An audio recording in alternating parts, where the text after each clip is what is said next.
Noon in downtown Toronto, it's time for a rubber match. Game 3 between the Kansas City Royals and the Toronto Blue Jays on Sportsnet. I'm Ben Schulman alongside Joe Siddall, Arden Zwelling down on the field, Emily Agard around the ballpark, and Chris Bassitt on the mound. A matchup of crafty veterans today in Bassitt and Seth Lugo trying to decide this series. Today, the Kansas City Royals have a similar lineup with Bobby Witt Jr. leading the way. He's the American League leader in extra base hits, and he came up with a pair of hits yesterday. Watch out for Salvador Perez, as well as 5 left-handed hitters that slot in against Chris Bassitt, Joe. And Chris coming off a tough one against the Dodgers, making his 7th start of that season, and the ERA's up over 5.5 now. He did not get out of the 3rd inning on Friday against LA. 7 runs on 9 hits, including a couple of home runs, both by left-handed hitters, Ben. As you noted, it was Shohei Ohtani in the first with a solo shot. A 6-run 3rd inning. Max Muncy hit a 3-run shot in that inning. He has to come up with something to solve these issues with left-handed hitters. Now the Dodgers, those are elite left-handed hitters, but I still think he's going to have to use that sinker. He will use the cutter coming in, but he's got to keep them honest with some fastballs on the inner part of the plate. Defensively behind Bassitt this afternoon, Addison Barger makes his 3rd start in left field of the season. Dalton Varsho back in the lineup in center, and George Springer back over in right. Kiner Falefa and Bichette on the left side. Davis Schneider with the start at second base. Vladdy at first. Danny Jansen back behind the dish to catch Bassitt. Third baseman for the Royals, Maikel Garcia, stepping in, and we are just about ready for Game 3. It's a work from Dome Day here at Rogers Center with a 3 Eastern start. First pitch of the day. Garcia shows bunt and takes strike 1. Time of the first pitch, 3:08. Indoor again at Rogers Center, a foggy day in downtown Toronto.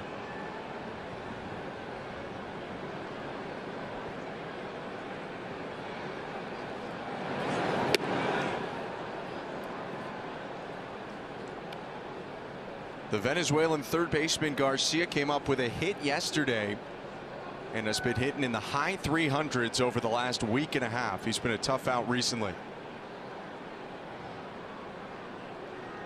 1-1. There's the sinker you mentioned, Joe, off the top. Although Chris Bassitt has a very deep toolbox, 8 different pitches he can use, it's still predominantly the sinker for the right-hander. Good setup by Jansen inside there, and Chris got it right where he wanted it. Swing and a miss, strike 3. Perfect setup there by Bassitt for the sweeper away, and the first out is a strikeout for Chris Bassitt. Now just pitching 101 when you can run the sinker inside to a righty and come back with the slow breaker, getting Garcia to chase.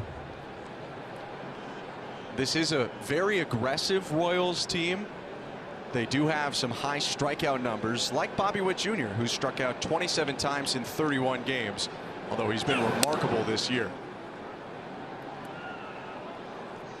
Do you think that aggressiveness could play into Chris Bassitt's hand potentially? It certainly can when you have a veteran on the mound, and we're going to see it on the other side as well with Seth Lugo facing some young Blue Jays hitters, especially when you look at like a Davis Schneider and Addison Barger hitting 9th today.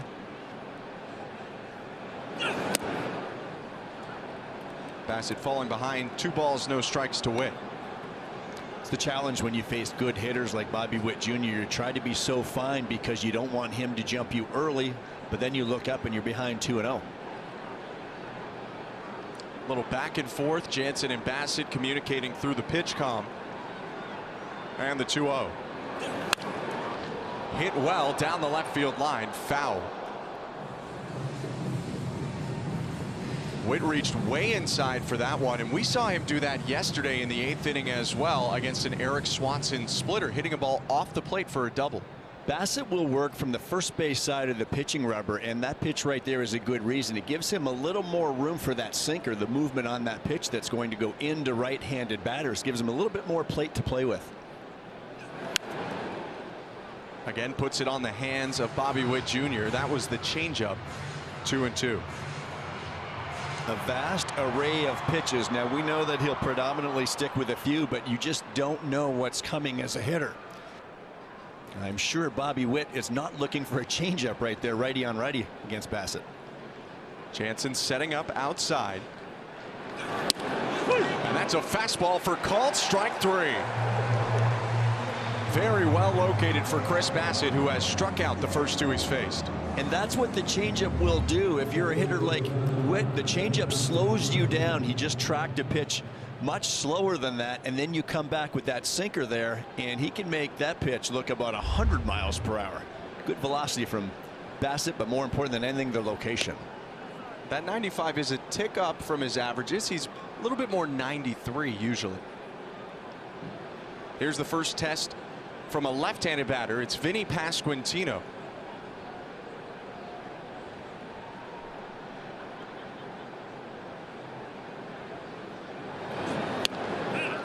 Back-to-back off-speed pitches, breaking pitches from Bassett. Falls behind Pasquantino 2-0. Vinny Pasquantino trying to get into the swing of things. Missed most of last year, the entire second half, with a torn labrum.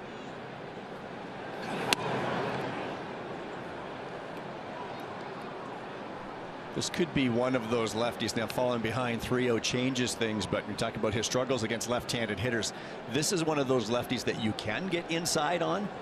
If you can get back in this count, maybe that swing back sinker's the good pitch. Went with the sweeper. Pasquantino lays off of it, and it's 3-1. Chris may be thinking that Pasquantino had the green light right there.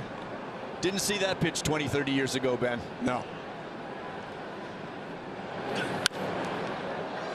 Okay, so he's back in the count. This is exactly what I was referring to right there, and there is that sinker at 94. Pasquantino, a left-handed hitter, so the matchup is perfect here. A left-handed hitter that doesn't necessarily handle the ball in real well, and if Chris can get that sinker inside right here, great pitch to possibly lock him up. It's the pitch I think he needs to have against lefties. Jansen sets up away. And the fastball fouled off his mitt. 96 there from Chris Bassett. Stayed with the sinker but went away, but good velocity early from Bassett.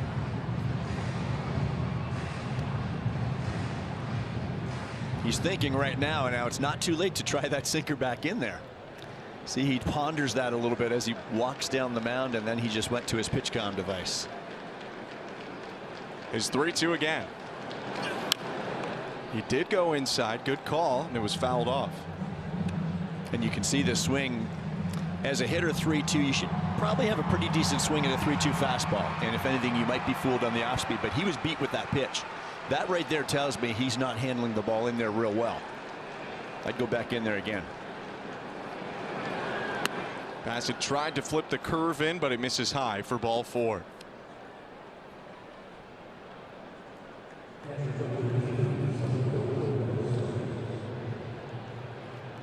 Veteran Justin Turner not in the lineup today. Talking some hitting with Cavan Biggio, who's also available for the Blue Jays on the bench. So he's talking with his hands there, Ben. He's referring to his upper body right there, and he pushed him forward, and he's talking about the move forward by a hitter. Now, I can't read lips, but judging by the body language, I think that's what he's talking about, because Cavan Biggio is one of those hitters that he will have a tendency to drift forward. And if you drift forward in your stance, you have nothing to get behind you. Now, Turner is a hitter that does have a big forward move, but when he makes that big forward move, he still has that center of gravity so he can turn behind. And that's where I think Cavan can struggle at times. Could be a little hitting 101 going on right there. John Schneider has talked a lot about the presence Justin Turner has had in their hitting meetings, in the clubhouse, in the dugout, and what he's doing for the other Blue Jays players. Now he's referring to his hands, where they are, where the hands are moving. Look at Cavan. He is all ears. If you got a chance to listen to the professor, you listen up. Speaking of good veteran players, Salvador Perez on a 20-game on-base streak takes ball 2.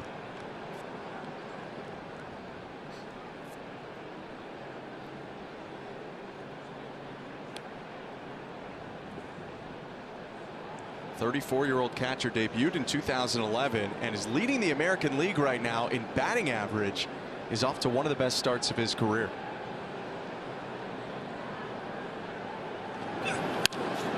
Grounds it to third. IKF has it. He'll go the short way for the third out of the inning. Bassett with 2 strikeouts, pitches around the walk, and now Seth Lugo will face George Springer next.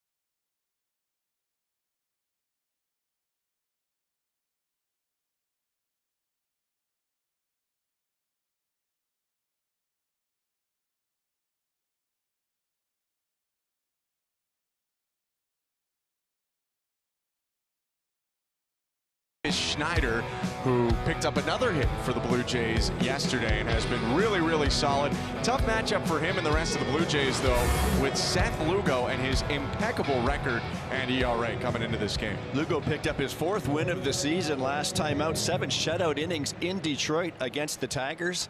That 1.66 ERA has him in the top 10 in Major League Baseball. And of course, Jose Barrios pitched last night for the Blue Jays, sitting at number 4. Lugo, one of many offseason acquisitions by the Royals, both through free agency and trade. Came over from the Padres. Was a longtime Met. Spent the majority of his career with the Mets.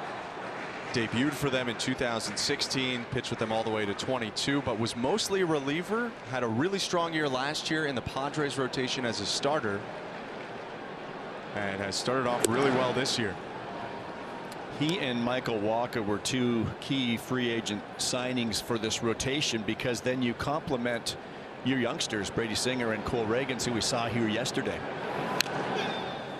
And it's been a very good start for the Royals rotation. And when you have a guy like that behind the plate most days, it's a pretty good formula. Bit of a wake-up call there for Perez, who didn't catch game 1 or 2. Welcome back to catching. The 4th pitch he sees is fouled off right into him. He's fun to watch. Perez, a 5-time Gold Glover. 2-2. We spent a lot of pregame talking about this today at the ballpark.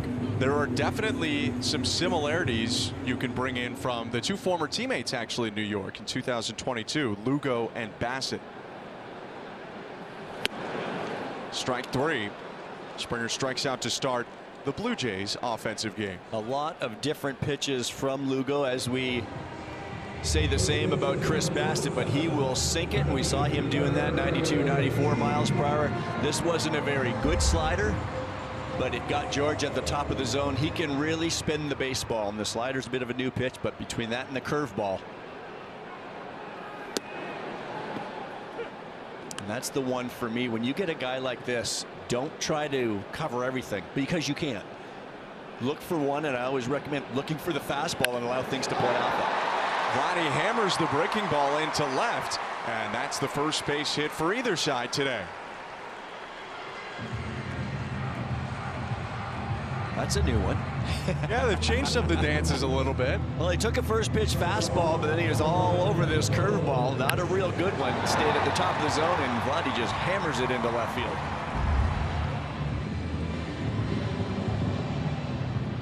And he could be the type of hitter that maybe, because he spins the ball so much, maybe he'll go up looking for that, and he got it. It's in 5 straight now for Guerrero. Bo Bichette gets a tough break there and goes down 0 balls and 1 strike.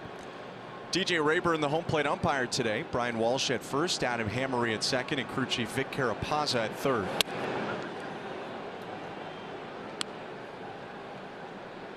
Saw Bo Bichette reach twice yesterday, a walk and a hit. He'll predominantly use that sinker slider slurve combination against right-handed batters. Bichette hits it to center, a hesitation, and then the catch made by Isbell. That is a very good swing and a very good sign off the bat of Bo Bichette. A little slider out over the plate. Drove that ball pretty well to center field. Mentioned that Justin Turner isn't in the lineup off the top. Daniel Vogelback takes his place. The designated hitter will bat now. My feeling is we may see Justin Turner before this day is over. When asked about Turner getting the day off, John Schneider did say Turner will be ready. He'll be ready to feature in this game. Well, it's today, and then with the day off tomorrow, you couple it with that, it's 2 days off, and he's not getting any younger, so you want to make sure you keep the guy fresh. Keep that bat going. Vogelback, meanwhile, just hasn't seen a ton of playing time yet. Only 18 at-bats so far this season. 2 hits, including a double. Has come up with a fair number of walks. Teammates with Lugo a couple of years ago, and I asked him about that today and how much he would know about him in terms of facing him, and he said, you know, he's a relief pitcher, but he's never faced him, so not a whole lot, but he knows exactly what he has. The sinker and the breakers try to keep you off balance and move you in and out. Bounce to third. Bit of a run for Garcia, and his throw nearly pulls the first baseman off the bag, but Pasquantino keeps the foot there to end the inning. A hit for Vlad, but that's all. No score after one. Outs and last night for Alek Manoah with the AAA Buffalo Bisons. He throws 6 innings, allows only 1 run on 2 hits, 2 walks, 12 strikeouts, and perhaps most crucially, throws 2/3 of his 92 pitches for strikes. I want to show you some of his work. First of all, look at the sliders that he's throwing here. Much more downward break on this pitch than the horizontal sweeper action that you might have seen from him recently. That's purposeful. The Blue Jays adjusted the movement, the action on that pitch. They feel like the vertical movement helps him avoid damage. These are some of his sinkers. Manoah landed 13 sinkers for called strikes on the evening. That is big. That tells you that he was commanding it well. The Blue Jays made another adjustment with his delivery, lowered his hands a bit from up near his face to a bit lower. The thesis was that would help with his command. Tough to argue with the results. So now, over the next 24 hours, the Blue Jays have to make a decision. They have an opening in their rotation this weekend in Washington. TBD for Sunday. Manoah, Ben, would line up for that start. Arden, we will certainly be watching to see if Manoah gets into that game in Washington. John Schneider said he was very encouraged by the start and called Manoah's performance effective and efficient. Good news, it's a much different looking breaking ball. It's the first thing I noticed when I saw it. It looked more like a curveball coming straight over the top. You wonder if maybe they're using his size and his height, working down, but pairing that with the sinker. You pitch him Sunday in Washington. That would be Jose Barrios's day on schedule. So if it was Manoah, you've got the day off Monday and everybody keeps getting backed up. It'd be Barrios and then Bassett. And we know that extra days off help. Nice play by Vladdy. He flips it back to Chris Bassett for the first out. The 2022 Gold Glover might have taken a hit away there from Michael Massey. Good job by Bassett getting over there. He will take his time getting back, trying to catch his breath. Very important for pitchers. Right when that ball hits the ground, you got to go. Nice play by Vladdy, and more importantly, that feed, so you get that pitch of the baseball split second before he gets to the base so he can catch it and then peek down and find the base. Here's Nelson Velasquez, and it's fouled back 0-1. Just to wrap up on the Manoah discussion, you mentioned the shape of the breaking ball, and John Schneider also said earlier today that he and they like the more downward moving slider because it works better against lefties and righties rather than the side to side slider, which is more for righties. And you think of like Jose Barrios's breaking ball and how effective it is against left-handers because it's got that depth, and that can work certainly against righties but also against lefties. It's a good shape, but Barrios spins the baseball as good as anyone. I'm sure a lot of pitchers would like to have that pitch. Certainly.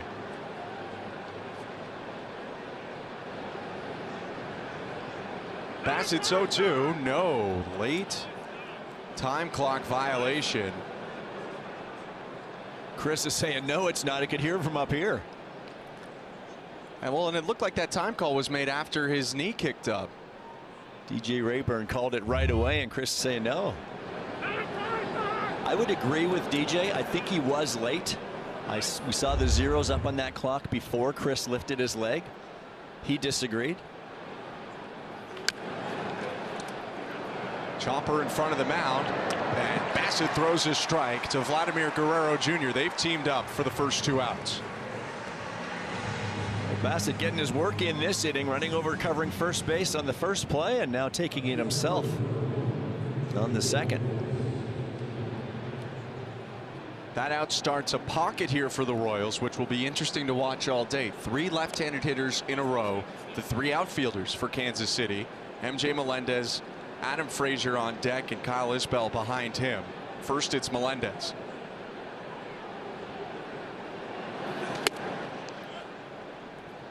He is so animated on the mound, and you can see he probably geared up and just tried to throw that 99, and he was frustrated because he came out of his delivery as it took off arm side away to the left-handed hitter.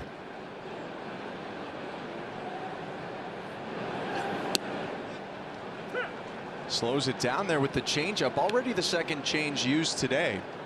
He doesn't throw that pitch a ton, but will use it against lefties.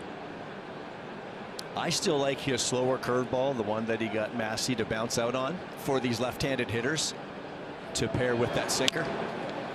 Rolled over, and Bassett with another play. He'll tag Melendez, or no, he was off the baseline, and that'll do it for the inning. Lots of pop coming up in the bottom of the second. Dalton Varsho, Danny Jansen, and David Schneider when we return.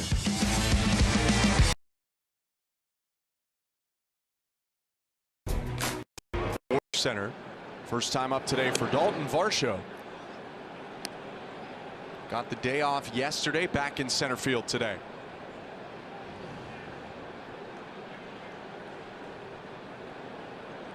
Seth Lugo's 1-0. And Varsho's quickly ahead, 2 balls, no strikes. Especially these left-handed hitters can really think away against Lugo. Four-seam sinker combination. He'll backdoor that breaking ball.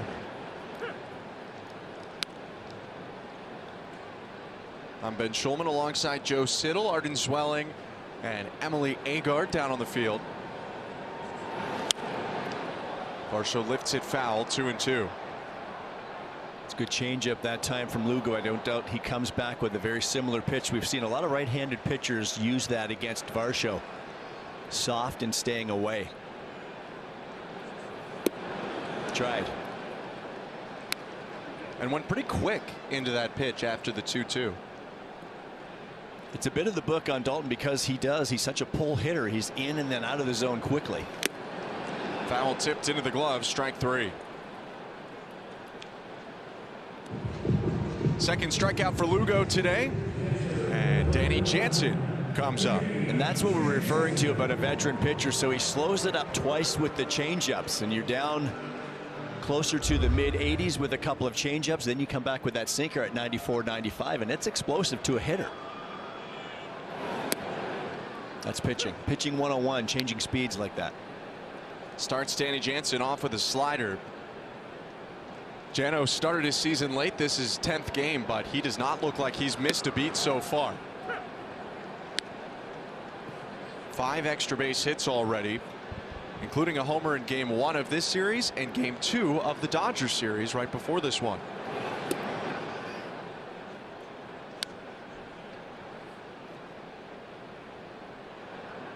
So many of the similarities. Look where he is on that first base side of the rubber, just like Chris Bassett for that pitch right there.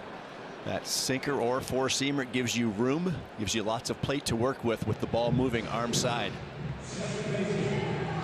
You don't pitch this long in the big leagues like Seth Lugo and Chris Bassett without having a pretty good idea of your craft.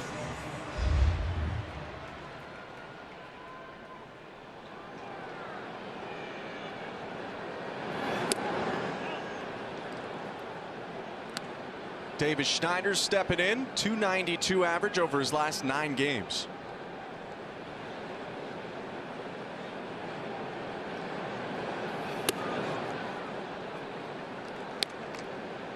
He may have gotten away with one there. Looked like Perez wanted it away, and he missed middle and up a bit, but had just enough on it to beat Schneider. Again, looked like the setup was down and away, but the pitch landed up and in. Lugo, though, 1 pitch away from striking out the side. Let's just say big league pitchers missed their spot, and he just missed it 2 times in a row and came out of it pretty well. Schneider lifts it to right center field. Frazier backing up at the wall, bangs into it and makes the catch. Nice play by Adam Frazier. David Schneider just misses a home run, and we're scoreless after 2 innings at Rogers Center.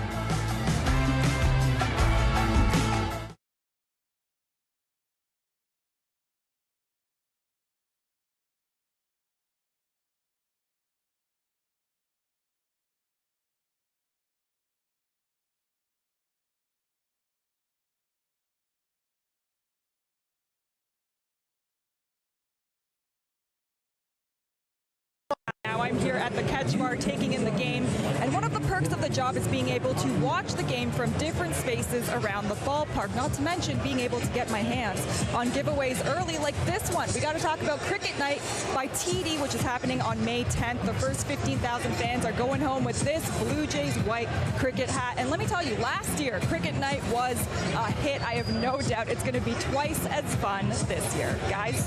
Thanks, Emily. Excited to match my cricket hat with my cricket jersey that came in last year. Not so sure how many of those people are working from Dome, by the way. Don't tell their bosses. They're logged into the Zoom calls. Very cool hats, though.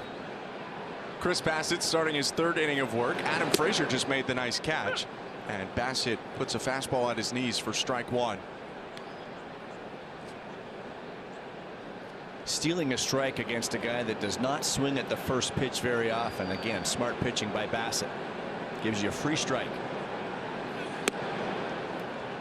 First start of the series for Adam Frazier.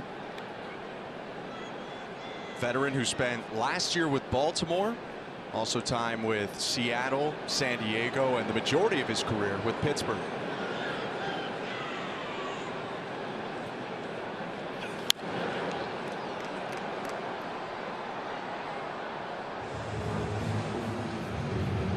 This conversation, Joe, has been going on all day so far. These two they're both not in the lineup today, and Turner and Biggio have just been at the end of the bench talking and talking and talking. This is fantastic.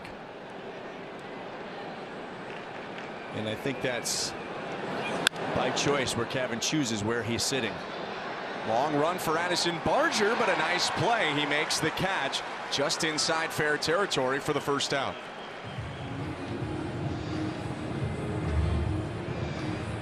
Good read by Addison. This ball off the bat of a left-handed hitter is going to keep sliding toward that wall, and Barger knows. He's only been out there a few times, but he knows that wall comes up quickly. Almost felt sorry for the wall, though, as he ran into it. I was going to say it's padded, but I don't think it matters to him. Kyle Isbell lifts one foul.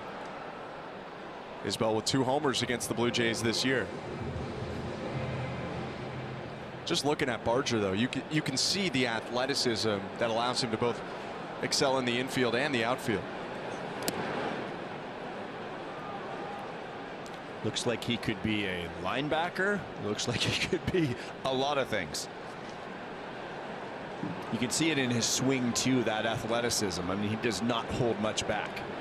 We'll get a look at that in the bottom half of this inning.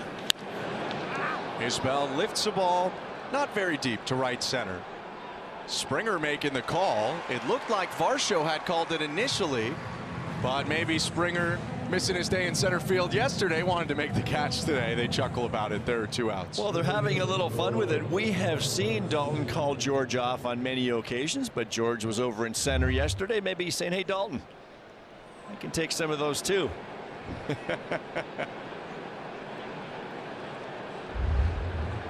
2 outs for Bassett. Top of the order again. Michael Garcia lifts one to left. Barger racing to left center. And he'll make a nice play to end the inning. 3 fly balls for Chris Bassett. He has held the Royals scoreless. And the Blue Jays bat next.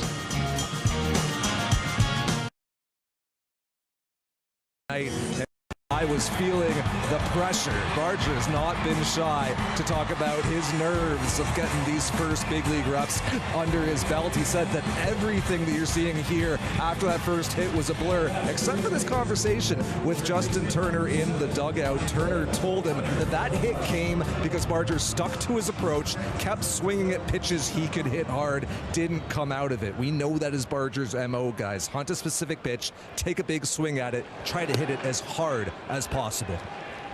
And Arden, Barger mentioned to me today as well, Matt Sauer was a guy he actually saw in the minor leagues a lot, so he felt a little bit of comfort maybe going up against a guy who was familiar to him. He'll hit second this inning. Isaiah Kiner-Falefa down, no balls and 2 strikes. Seth Lugo's pitch. Spoiled foul. He's a good curveball where we said that Lugo can really spin the baseball. He has a very high spin rate on that pitch. Very sharp downward break. He's led Major League Baseball in curveball spin rate so far. Spins another one in, but it misses low.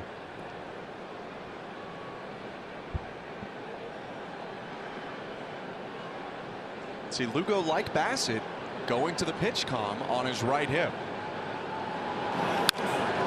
And IKF hits a sharp grounder to Pasquantino. Lugo covers. There's one out. Pasquantino, a very good first baseman for the Kansas City Royals, made that look pretty easy. We've seen some good glove work around the first base bag early in this ballgame. And here's the aforementioned Addison Barger. Addison will probably look for that fastball, one of them from Lugo early in this count. He talked about, when I spoke to him the other day, early in the count, yeah, he's looking for something, looking to do that damage. And as he gets deeper in the count, maybe with a strike or two, hitters will term it as back the fastball up a little bit. And what that simply means is you're letting it travel a little bit more, so you do have to concede a little bit of that power, that damage, to try to put possibly an off-speed pitch in play. But early, looking to get something. And it's a tough matchup for a guy 15 at-bats into his major league career. Because he's such a good veteran pitcher that has so many different weapons, he can move back and forth with the speeds, up and down, in and out.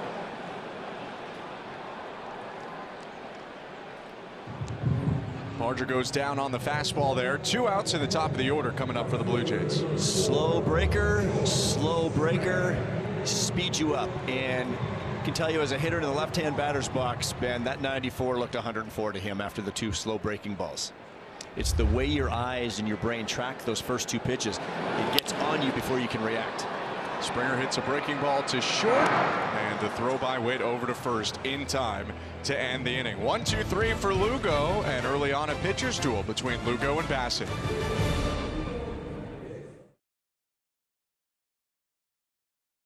He is running as fast as anyone, and he is playing defense as well as anyone. Not to mention the 3rd highest average arm strength among MLB infielders, a top 20 batting average, top 5 in extra base hits across MLB. This is why this guy is a superstar. This is why people will say Bobby Witt Jr. is going to win MVP awards, because he doesn't only have 5 tools, he has 5 elite tools. That's why the Royals gave Witt an 11-year, $288 million deal this February, Ben, and they might have gotten a bargain.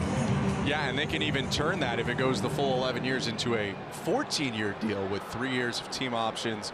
Witt would earn almost $400 million from that.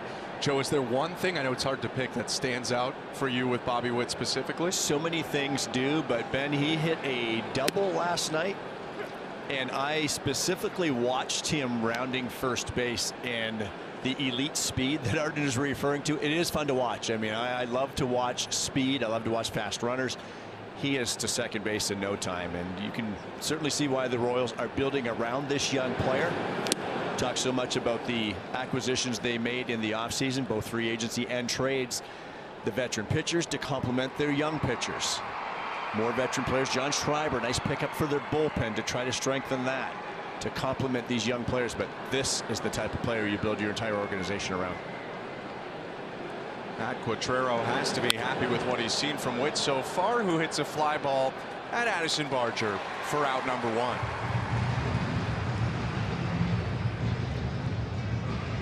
Witt came up with 2 go-ahead hits in the series in Kansas City last week.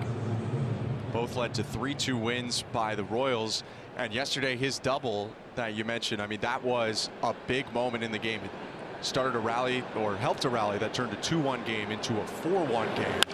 Benny Pasquantino hits it on the ground. Nice stop at second, a spin and throw by Davis Schneider, 2 outs. We talk about the defense of the Toronto Blue Jays. It's usually centered around the outfield, but we have seen a lot of very good infield defense, and not just from the regular cast of characters. We've seen Kevin Biggio play a nice second base. Davis Schneider now playing a nice second base. We've seen him play a nice left field at times. So everyone contributing to the elite defense that the Blue Jays continue to put out there. Second time up today for Salvador Perez, grounded out to third in his last time up. Ernie Clements picked it pretty well on the left side of the infield too.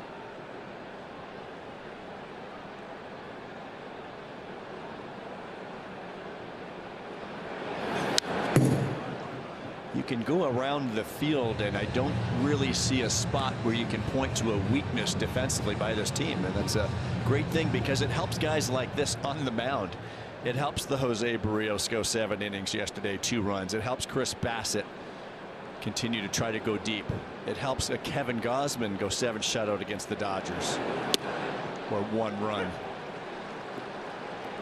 These are actually the top 2 teams in Major League Baseball in defensive runs saved.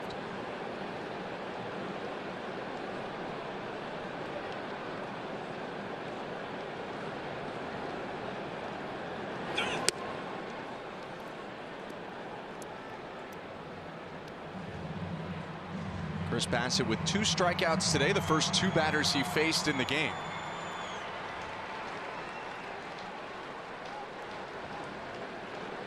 Lots of nods and a 2-2 pitch. Hit foul. Meanwhile, it's been over 30 plate appearances since Salvador Perez last struck out.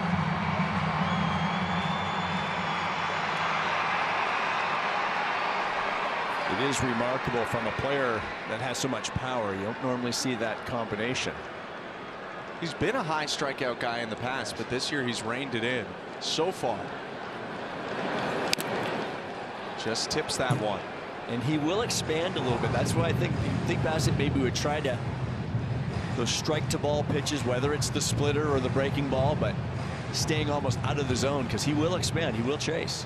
The year that he tied Vladimir Guerrero Jr. for the major league lead with 48 home runs, 2021, Perez struck out 170 times. Start one of those breakers on the plate and make it go off. Went with the fastball. 96 again. A little extra juice today for Chris Bassett. A little bit of a chess match between these 2 veteran players. Chris wanted to get that fastball away, didn't quite get it out there, but you could see that Savvy was very late.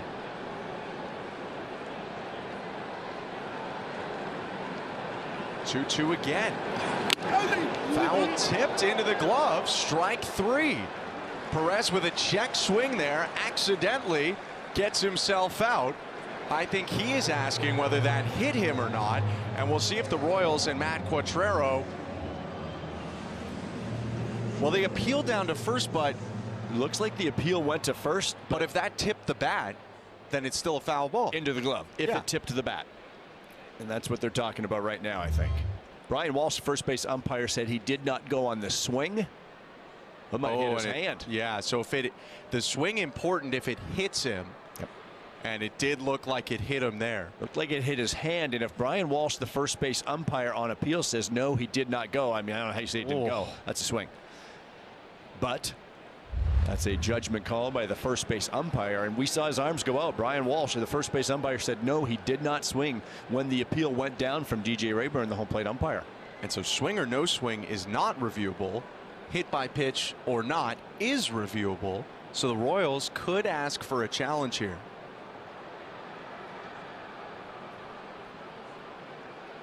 I'm not sure what the confusion is, because right away the home plate umpire appealed down to first and he said no, he did not go. So the question should be, did it hit him or not? Or did it hit his hand or bat, or whatever the case may be? It looked pretty clear from that replay. It hit his hand and not his bat. And it looked also pretty clear that he swung, but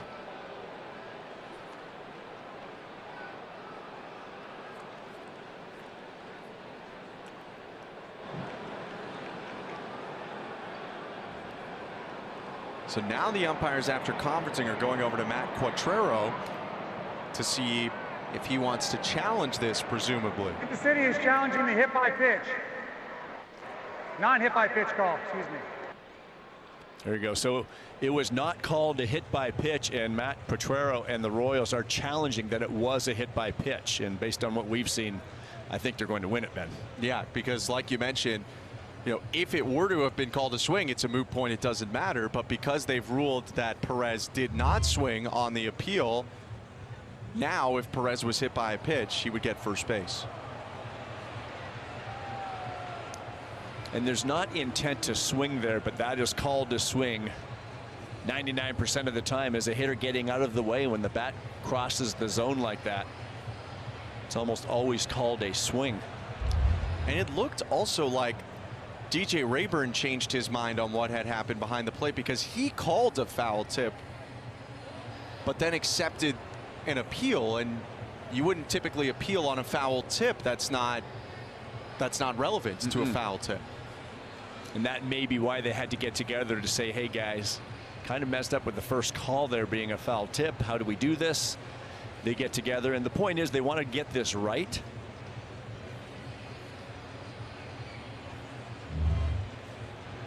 So watch the home plate umpire here. He's going to call it first. Foul tip, that's strike 3, but then he's going to point down to first base, ask him if he swung, and he says he did not.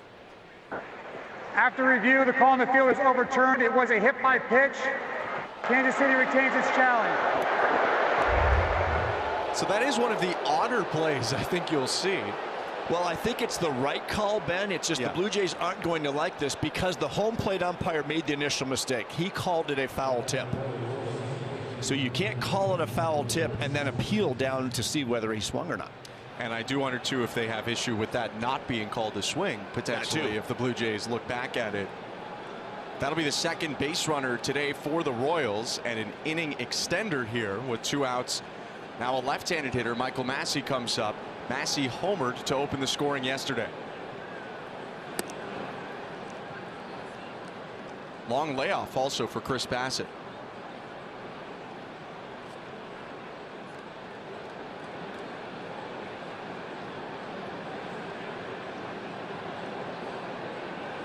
(1-0). Hit down the left field line, foul into the seats.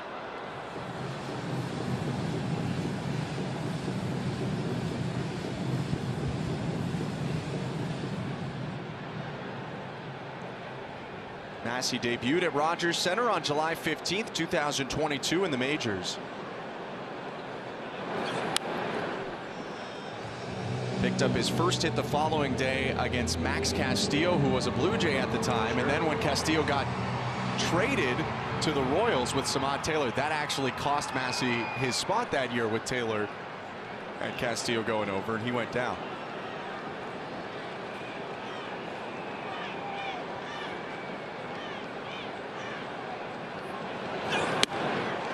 Swing and a miss, strike 3.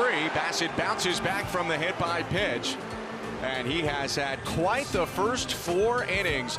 3 strikeouts, a lot of ground balls, and a lot of great defensive plays from the 6'5" right-hander for Toronto. No score.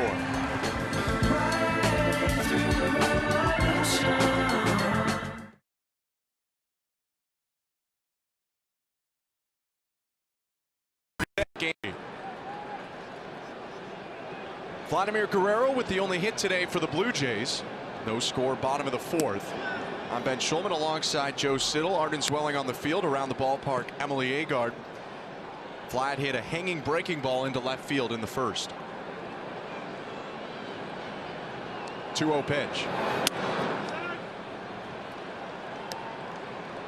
Although Guerrero is looking to get into the swing of things still, he has been pretty patient so far this season throughout.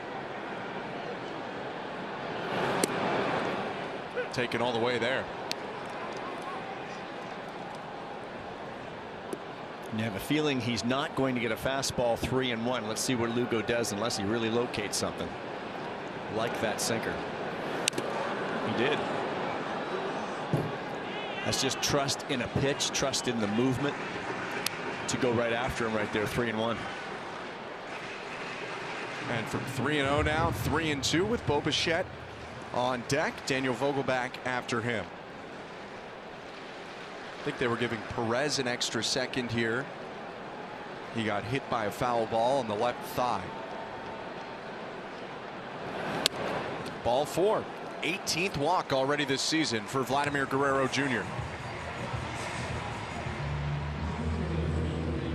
See, Lugo was running it back in there. He wanted to run that fastball on the inside part of the plate, but it just ran in and off. Good job by Vladdy laying off. Strong start for him with a hit and a walk. Bo Bichette hit a ball about 105 miles an hour to deep center field last time, but it was caught by Kyle Isbell. He lifts one to right center. Isbell tracking over there. Makes the catch for the first out.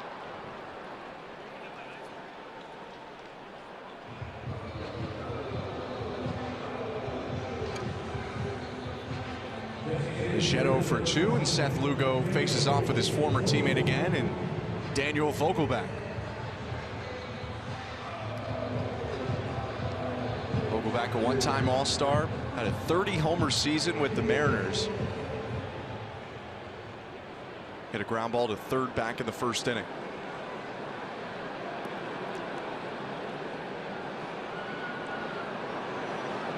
Guerrero leading off first, not really held on by Pasquantino. He's close to the bag, but kind of playing in front of Guerrero. And with that left-handed batter, if you can scoot off that bag a little bit more, an extra step or two, you can help cover that hole on the right side. If the pitcher were to pick over, see Pasquantino with some nice footwork getting back to the bag as he receives that throw. This way he covers a little more ground.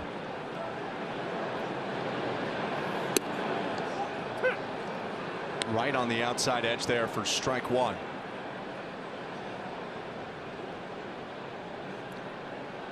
Vlad will run a little bit. I mean, he's not going to lead the league in stolen bases by any means, but he's done it from time to time. Vogelbach not happy with that call. Hear Vogelbach say, no, no, no, that's inside. Looks like it caught the inside corner, though. Lugo hit the extreme outside edge and inside edge of the zone on back-to-back pitches. Now it's 2-2 pounded into the ground. Pasquantino goes to second for 1, and that's the only out they'll get. Impressive to even get the lead runner on that play. Wasn't hit very hard. It's a fielder's choice for Daniel Vogelbach. And there's the positioning we were referring to, Ben, as Pasquantino was well off that bag, and that allows him to come and get this ball. Look how forward he is. So he comes and gets it, and he said, I got a shot. Did a good job by getting the lead runner. Blue Jays at least took a look at that one, but decided not to do anything with it. So now a runner on with 2 outs for Dalton Varsho. Now Pasquantino will play behind the runner with another left-handed hitter up.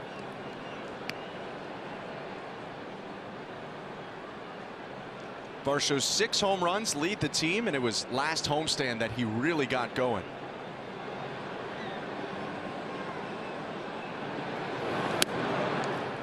These lefties are going to have to try not to pull the ball so much. Lugo working them away, just like Vogelbach there with that sinker away, and you roll it over to the right side.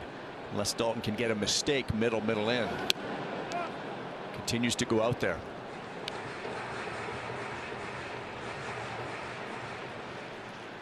Varsho's done a lot with mistakes this year. 12 extra base hits. And they stay away from him the whole time. It'll be a walk for Varsho. First time the Blue Jays have a runner in scoring position, with Vogelbach moving up to second and Danny Jansen coming to the plate.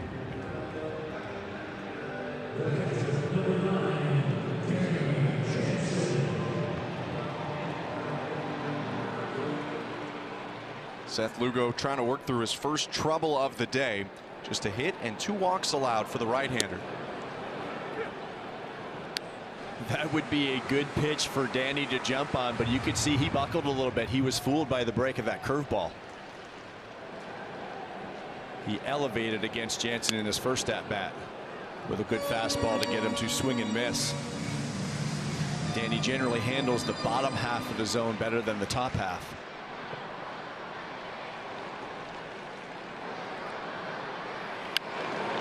Hit up the middle, charging Massey goes to second. He got him, and that's the inning. 2 walks for the Blue Jays, but nothing else. Scoreless game after 4.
Rogers Center. I'm here in the Canada Dry bleachers, one of the best, hey, one of the rowdiest places to take in the ball game. And the views above the visiting bullpen are truly immaculate. And hey, speaking of bullpen, we got to talk about Jordan Romano for a second, because on May 20th, the first 15,000 fans are going home with this right here. It's the blue replica Jordan Romano jersey. So make sure you get here early and you could look like Canada's favorite closer. Guys.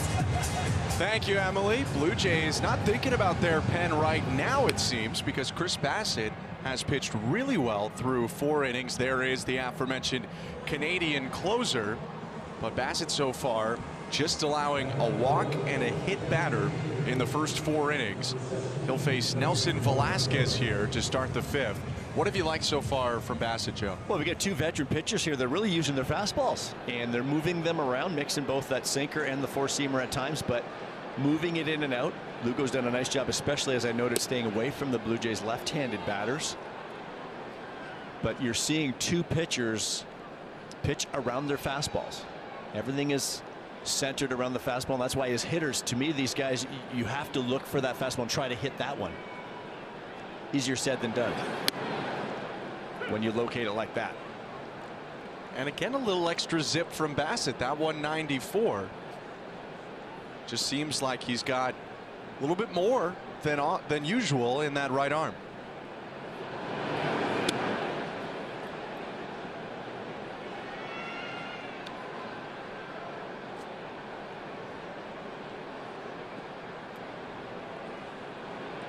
Got Velasquez to bounce back to the mound last time. That was in the 2nd.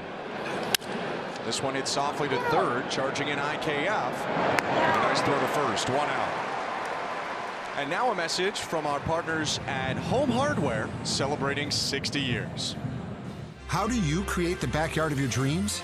With Home Hardware and Building Centers. Here's how. Quick first out in the top of the 5th for Chris Bassitt. And he jumps into this group of lefties again, starting with MJ Melendez.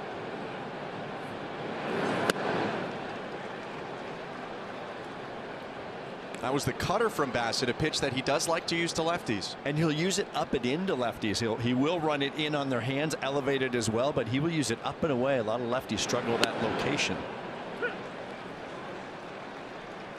Now, just as I said, these guys are using their fastball a lot.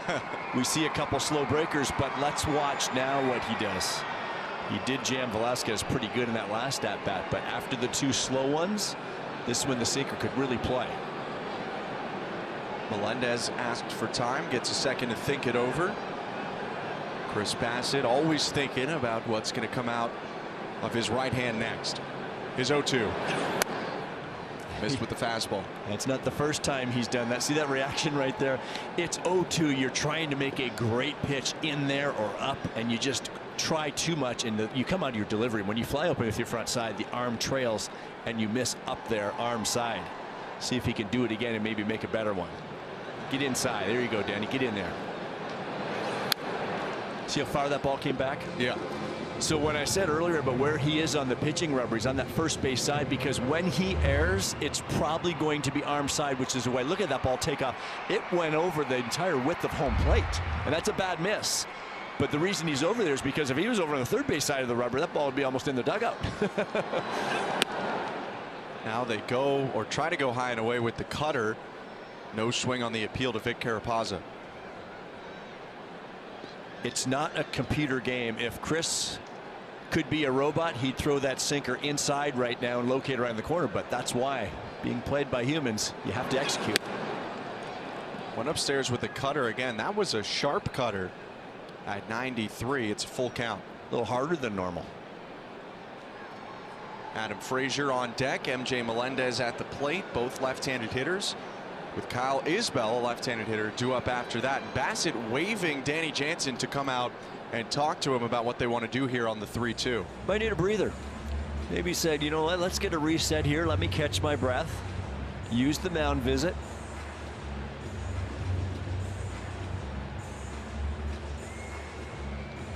For a lot of Bassitt's Blue Jay career, Alejandro Kirk caught him almost all the time, but Danny Jansen recently has been involved in a lot of his starts. Well, especially with Danny missing so much time early, and Blue Jays finding with Danny in the lineup, there's a threat of power there, so you like to try to mix them in.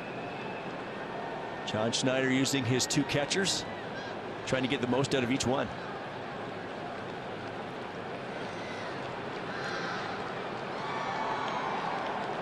Three-two pitch. Swing and a miss. Went back upstairs with the cutter, and he gets him for the second out. He was all around that spot. He just didn't throw the pitch exactly the way he wanted to, and it's almost like he knows that let's just stop for a second, calls Danny out, let me catch my breath, just reboot real quick and try to really execute this one pitch right here, and did he ever.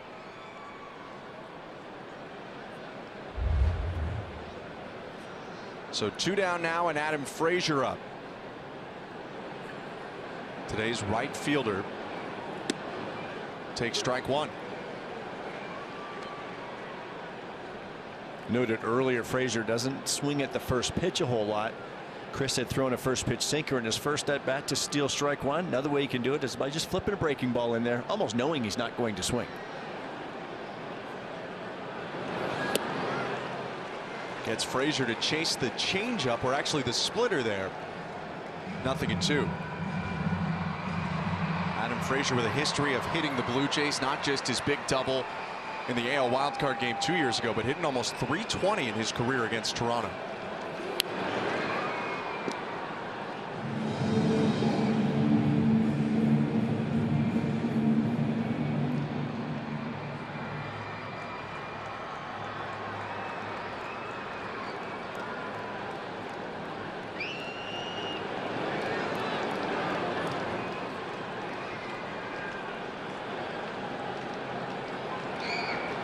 Oh-2 pitch. Hit on the ground to second. Schneider has it, and that's a 1-2-3, top of the 5th. Really strong from Chris Bassitt so far. He has blanked the Royals through 5. Time for an update. Here's Jamie.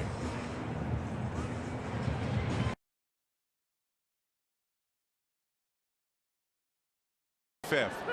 I'm Ben Schulman alongside Joe Siddall, Arden Zwelling on the field, and around the ballpark, Emily Agard. Schneider hit it to the track back in the 2nd inning, and Adam Frazier actually maybe had like a small hop at the wall, banged into the wall as he made the catch. It was the deepest ball that a Blue Jay, or the closest to the wall that a Blue Jay has come so far today. Hit it well. Elevated pitch. It's the elevated fastball that Davis can sometimes have trouble with. He drove it pretty well. It could be a good sign. To really flatten that bat path at the top of the zone. And drove it the other way. We often look at Schneider as a pull side power hitter. It's a good take right there. If you can lay off that from Lugo, you're in a pretty good spot. 2-2. That's a heck of a pitch for strike 3. We are watching 2 veteran right-handers go at it here this afternoon, and they just continue to make pitches. Just missed off that outside edge with that breaking ball, and then comes back. Not much you can do. It just comes back and just catches the edge. 5th strikeout of the day for Lugo, who misses outside to Isaiah Kiner-Falefa.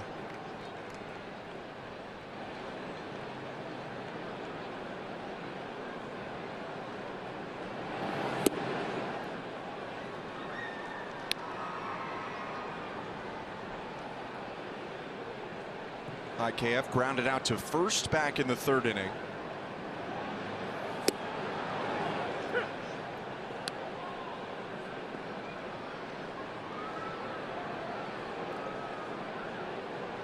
Two-one. Bounced foul. One thing Ben, Lugo does not need, it's a pitch clock. He is just going.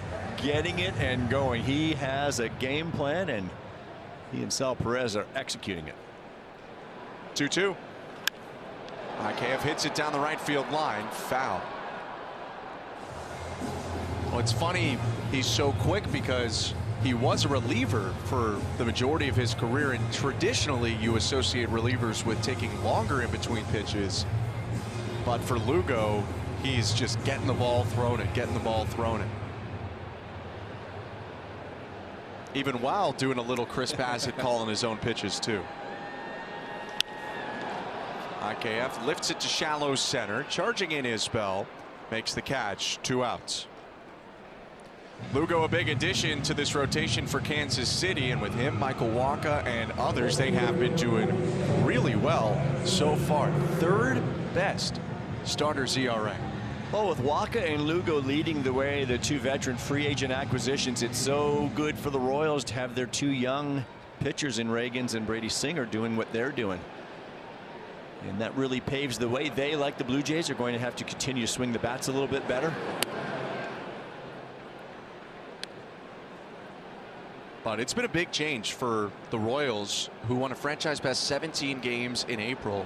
They won 56 games all season last year. And quite the change going out and spending the money that they did on some free agents. I was sitting at home in the offseason going, well, Kansas City's kind of going for a little bit here. And of course, the Bobby Witt money you can understand, but to go and get some veterans the way they did. Nice play by Lugo. He flips to first, and it's another 1-2-3 inning for the Kansas City right-hander. Scoreless game after 5.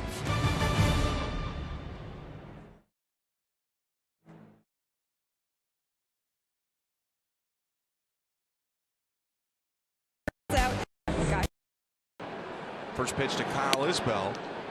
Called strike 1.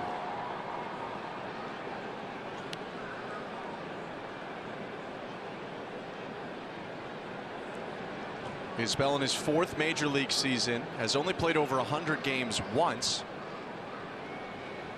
0-1. Foul tipped. Already building on his progress from last year. Isbell with 3 home runs this year, hit 5 all of last season in over 90 games.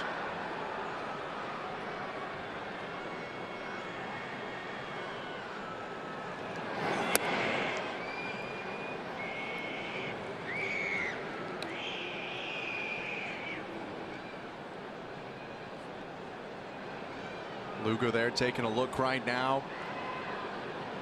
Cooling off in between innings. And Bassett, the former Mets teammates, just going back and forth and back and forth. Time called at the plate, so Bassett, check out the fingernails. Lugo talking a little bit in the dugout.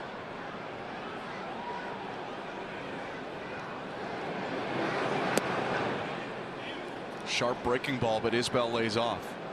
Lugo went to some breaking balls a little bit more of that last inning, and it's easy to say stay on the fastball, but he still throws enough of those breaking balls to keep you off of the fastball as well, and that's what makes it so challenging.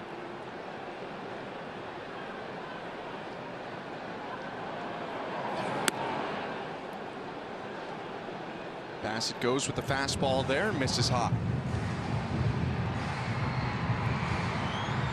Michael Garcia in the top of the order next. Bobby Witt Jr. comes after Garcia. Do you think Chris wanted a new baseball right there, or do you think he wanted a few seconds? I lean toward the latter. Crafty. Line drive left field, base hit, the first of the day for the Royals. Isbell headed to second, and he's there with a stand-up double to start the top of the 6th.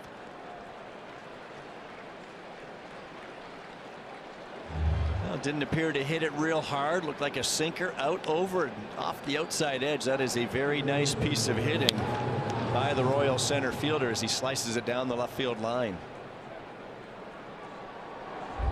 Isbell now with 7 extra base hits on the year, and 4 of them have come against the Blue Jays. Michael Garcia bunts it to the third base side of the mound. Bassett throws to first. It's a successful sacrifice with Isbell up to third.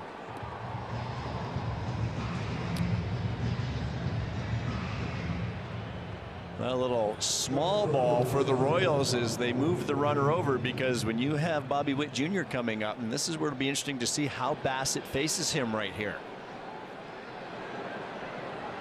Infield in for the Blue Jays. If you put him on, you have Pasquantino, the lefty, on deck, who you take your shot with. as a double play candidate. Bounced up the middle, a base hit into center field. Bobby Witt Jr. comes up with the big hit once again. He's put the Royals on the board, 1-0. A very good hitter in Bobby Witt Jr. and then with the infield in, everyone becomes an even better hitter. And it looked like they were trying to get in there and hope that ground ball was hit at one of the infielders, but he finds a hole. Not a terrible pitch from Chris Bassett, right at the bottom and inside part of the zone. You can see the setup by Jansen. They wanted to go in there. They wanted to get inside to try to jam him, get him hit something on the ground. They just didn't hit it at the fielder. So the Royals finally break the ice, and now you got to keep an eye on Witt. 9 stolen bases this year, although he was caught for the 4th time this season. Yesterday, Alejandro Kirk threw him out. Hit well to center. Varsho racing back, and it's over his head and off the wall. Witt got an early jump. He'll stop at third, pass Quintino into second. And the Royals have strung a couple hits together here in the 6th inning.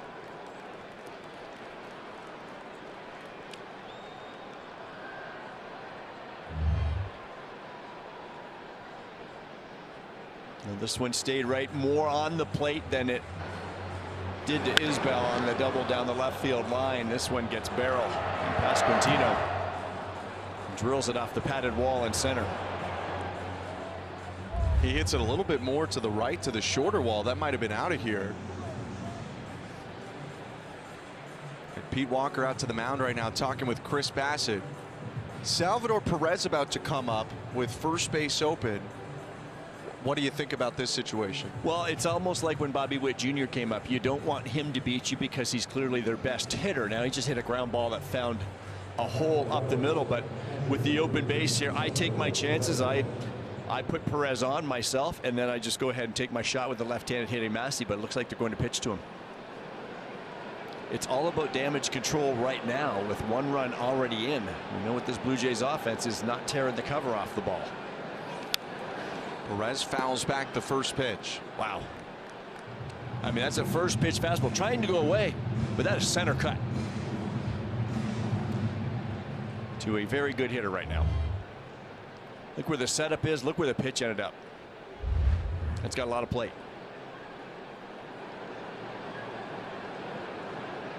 Perez has 26 RBIs this season. Bassett steps off. I am just always more of a fan of getting beat by the lesser players. I feel like if you've got the open base, you take your shot. Totally get it with the platoon advantage because the left-handed hitters have given Bassett fits early in this season and have in the past.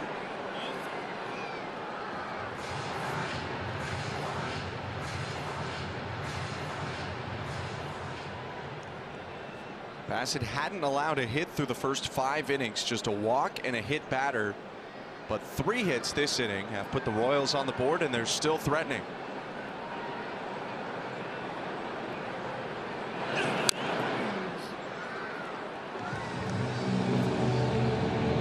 Blue Jays working down there, which is typically where pitchers have had success against Perez this season. He's hitting .400 on pitches up in the zone. He doesn't have a hit on a pitch low in the zone or below the zone this year. And if you elevate now, it helps a hitter just get to something, to drive something in the air to the outfield to cash in a run. So you're trying to get something again to he'll beat into the ground, hopefully right at one of the infielders. Bassett steps off for the 2nd time with Bobby Witt Jr. on third. If you hit a fly ball, there's a very good chance he's tagging and scoring. Doesn't have to be deep, does it? 1-2. They went upstairs and he grounds it into left field, a base hit. 1 run in to score Witt. Stopping at third past Quintino. It's an RBI single for Perez, and it's 2-0 Royals. Well, they went after him and Sal Perez made them pay. Denny with the decoy down and they go up, but you can see Bassett right away knows number 1 he missed his spot, but number 2, when you make the decision to pitch to a hitter like this, As a pitcher, as a catcher, it gives you that extra motivation. Like, yeah, we have to get him now. We've got to get him. You've got to execute your pitch. And Savvy won that battle.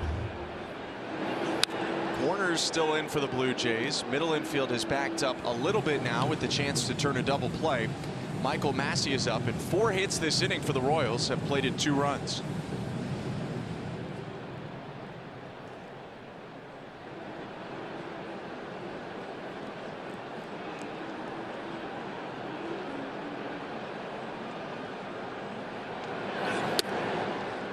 Less speed now on third base at Pasquantino, so if Massey's going to hit a sacrifice fly, might have to get it out there. Pete Walker in conversation, presumably with the Blue Jays bullpen.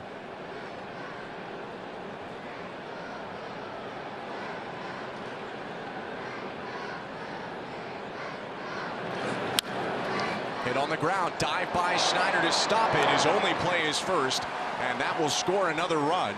RBI ground out there by Michael Massey. A nice play by Davis Schneider, but it's 3-0 Royals. Another nice piece of defense by the Blue Jays, and Schneider and everyone else trying to limit the damage here. Keeps this ball out of the outfield. Don't want to trade a run for an out right here, but the Blue Jays will take it.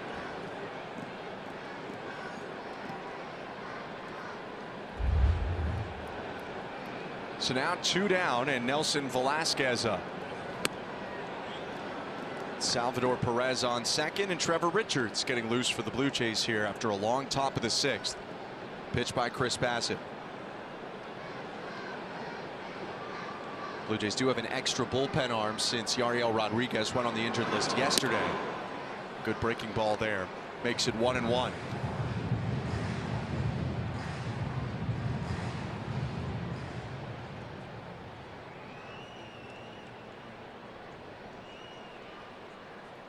Comebacker and a ground out to third for Velasquez today. 1-1.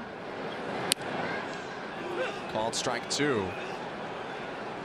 Didn't look like Velasquez loved the call.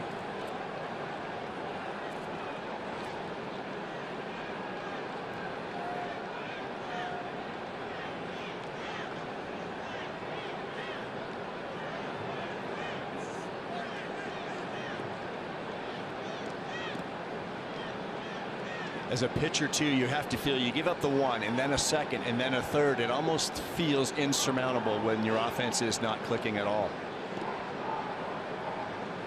And that's why it's extra pressure on pitchers every day.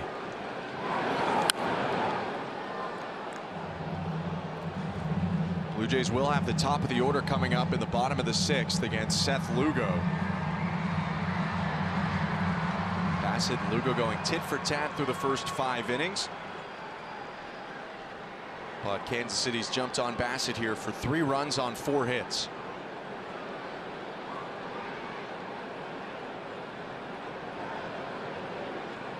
One, 2. Outside.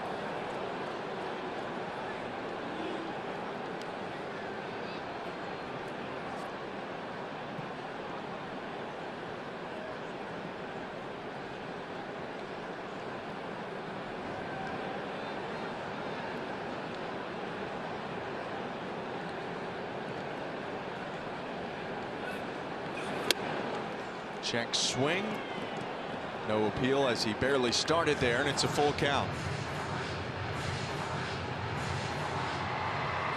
Long inning for Bassett. Velasquez is the 7th batter he's faced. MJ Melendez would be the 8th. 3-2 pitch off the end of the bat. Playable for Guerrero in foul territory, and that will do it for the 6th. 3 runs for the Royals give them a 3-0 lead, but the Blue Jays will try to get back into it with Springer, Guerrero, Bichette when we return.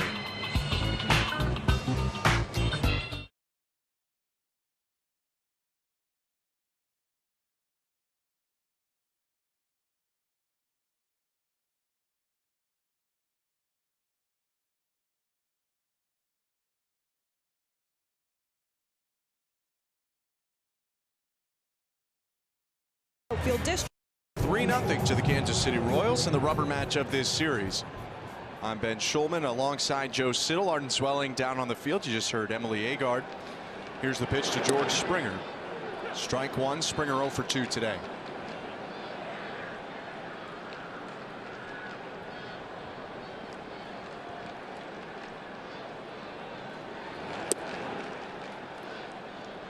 Royals just took the lead in this pitcher's duel. Bassett against Lugo. 4 hits and 3 runs coming off Chris Bassett. Third time through now for Lugo. We'll see if the Blue Jays can get themselves back in the game. He did go around, says home plate umpire DJ Rayburn.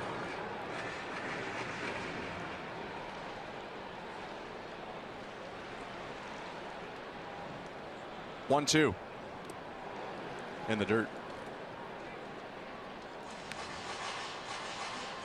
Lots of breaking pitches to George in this at bat. Trying to get him to expand that zone. He's really struggled with the breaking pitches this season. Fastball hit foul pretty hard. Although Springer has hit all 3 of his home runs off non-fastballs. Yeah, if you get a hanger out over the plate, that's probably his best shot to show any power. We saw that early in the season. Not doing a whole lot of damage on the higher velocity fastballs. Hit up the middle. Massey to the other side is second. Makes the long throw. 1 down.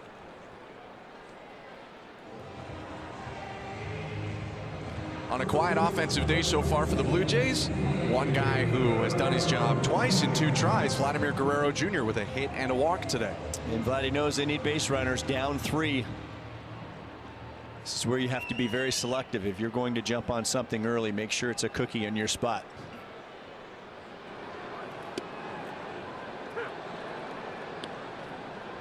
Vladdy came into today with 6 hits in the last 4 games, now 7 in about 4.5.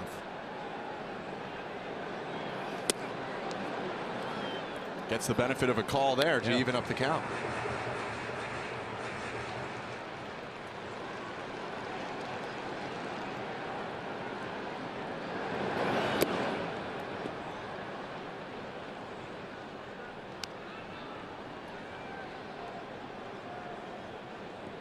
Daniel Vogelback 2 spots away. It's Bo Bichette on deck and Vladimir Guerrero Jr. at the plate. Fouled it off his back foot.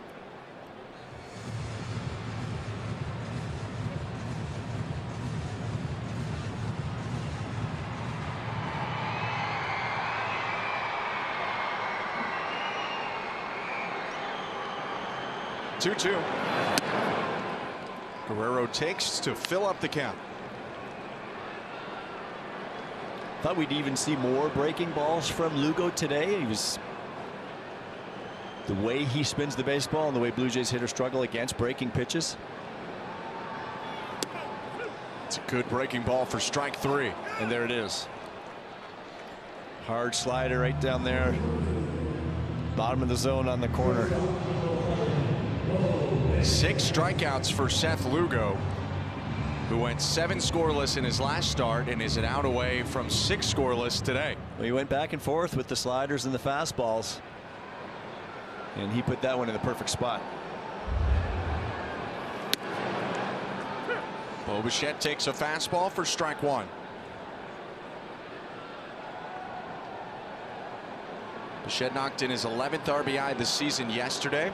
A single that scored Isaiah Kiner-Falefa for the Blue Jays' lone run in the 4-1 loss.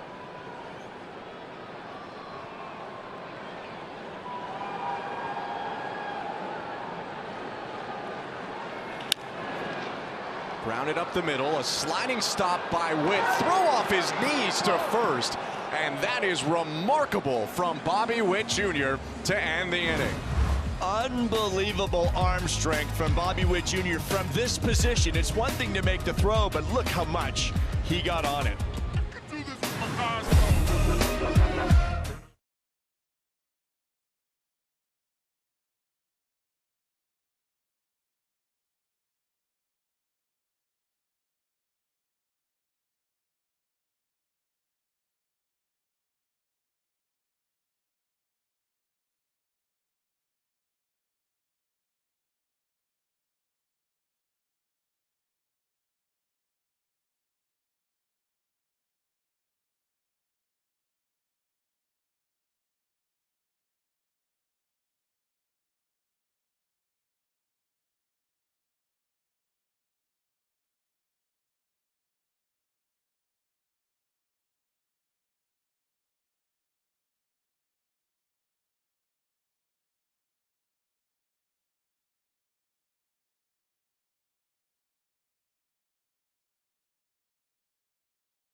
And the Royals won both battles. Bobby Witt Jr. and Sal Perez both with RBI singles. Sets up Richards for his 14th appearance of the season. And it's the same mix as last year for Richards, mostly changeups with fastballs mixed in. Changeup hit well to right. Springer looks to have room, makes the catch, 1 out. Trevor pitched on Monday night against the Royals, came in and allowed 1 run, a solo shot to Kyle Isbell. Got the Royals back within 1. Blue Jays won that ball game 6-5.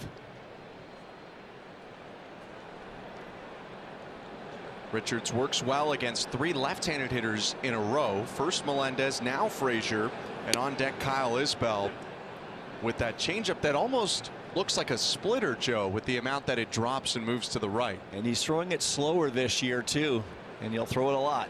Much slower. You had pointed this out to me in spring training that it was looking this way, and so far this season Richards has thrown that changeup 79 miles an hour, around 83 last year. And trying maybe at times to carry the zone a little bit to keep it in, because remember before, kind of like with Kevin Gausman's splitter, if the hitters see it down, they just lay off it. But if you could throw some that maybe carry the bottom of the zone, get some called strikes. The danger in that, of course, is if a hitter's on it, and I talked to Trevor about that last year.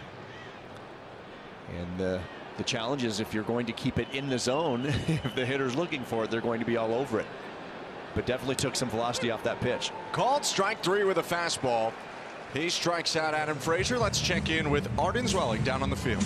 Well, it's been a busy couple days for Kevin Kiermaier as he continues to ramp up activity while recovering from that hip flexor issue. Base running, hitting off high velocity pitching machine. He's taking on-field BP. I caught up with him and he said that his hip's responding well to treatment and the increased intensity of work. His intention is to make his IL stint a minimal stay without a rehab assignment. That means that he could return as soon as this weekend, Ben, when the Blue Jays are in Washington. Toronto would certainly love that. Arden getting their center fielder back in there, providing some great defense for them once again. Speaking of center fielders, Kyle Isbell evens up the count with that take at 1-1.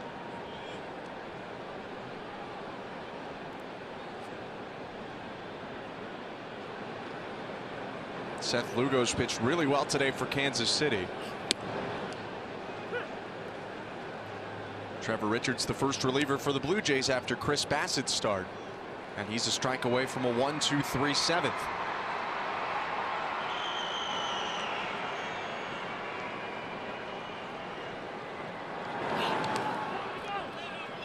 Peel down to third. He did not go around. But that pitch, I mean, that bounced earlier than Richards probably wanted it to, and it still got at least a start of a swing from Isbell. And that's the one as a catcher. I'm sure, Danny, as soon as it gets by him, you want a call quickly. Because if he did go, you're in trouble. You can chase that thing down.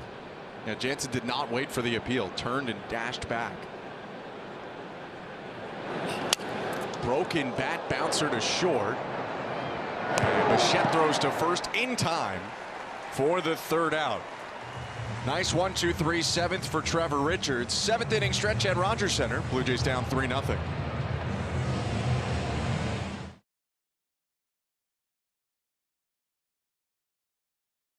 Get ready for Music. Oh, now you're covering every base. Daniel Vogelback takes a first pitch ball, now a strike. It's 1-1. Vogelback 0 for 2, a ground ball to third, and then a fielder's choice ground ball in the 4th.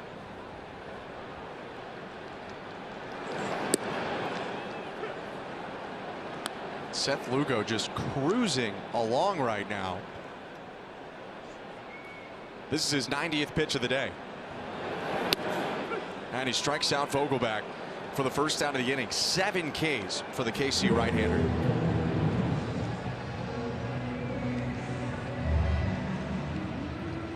Came inside with that fastball. He's been working the lefties away so much this afternoon, but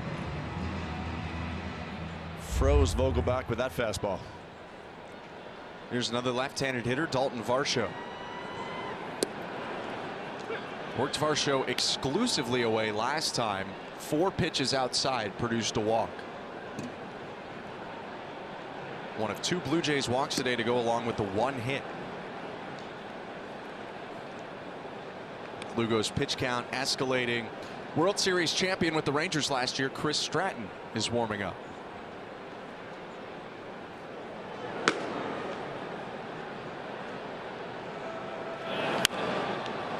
Varsho pops it up. And Garcia will come in and make the catch. Lugo looked like he wanted that at one point. With the homestand wrapping up, the 50-50 Amazing April jackpot is wrapping up as well. If you want a chance to win that prize, go to bluejays.com/5050 in Ontario or Nova Scotia.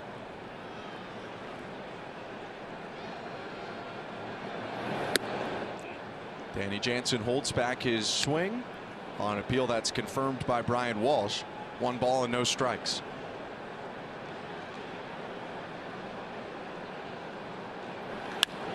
Jansen hits a ball hard to left field, going back, it's gone. Blue Jays on the board with the 3rd home run of the season for Danny Jansen.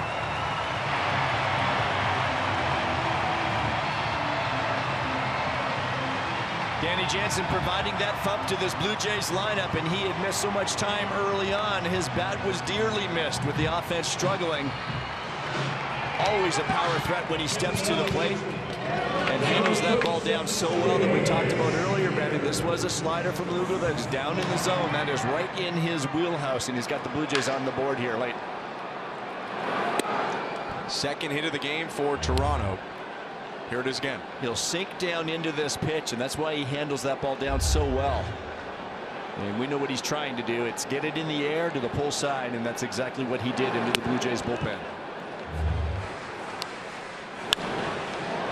3rd home run for Jansen in 10 games this year.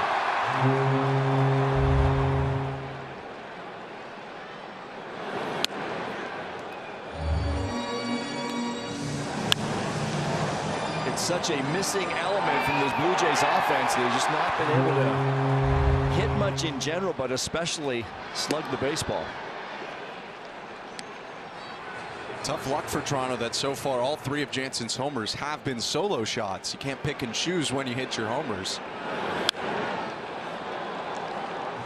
Here's another guy who can thump it though, and Davis Schneider has 4 doubles and 3 homers this year.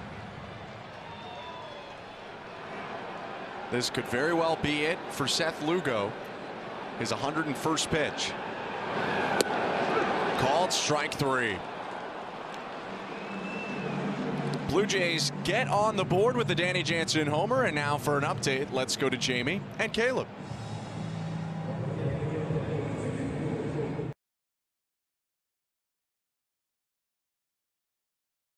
You won't want to Day off after 13 games in 13 days today, and then they head to Washington, and Kikuchi will start on Friday. Into the ball game here for Toronto. Second arm out of the pen, called on by John Schneider. It's Nate Pearson.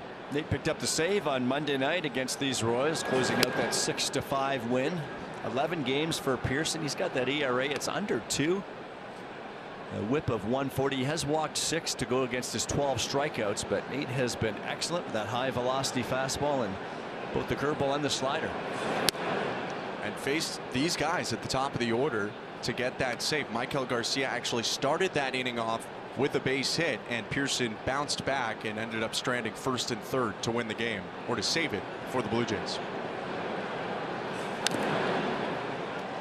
Jansen there caught by a foul ball. It's 1-2.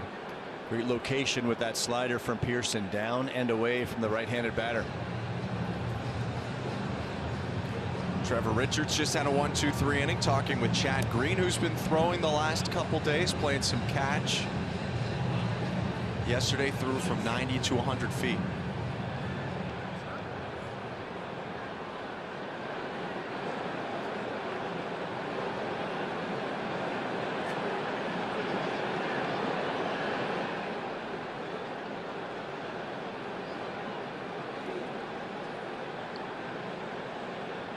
One-two. Sharp breaking ball. Good take by Garcia. And this is where you need, when you have guys like Chad Green go down to injury, guys like Nate Pearson step up a little bit. That was a big job by Nate with that save the other night, pitching Swanson in the 8th. and using Pearson for the save in the ninth. Check swing, appeal to first, no swing, says Brian Walsh, full count.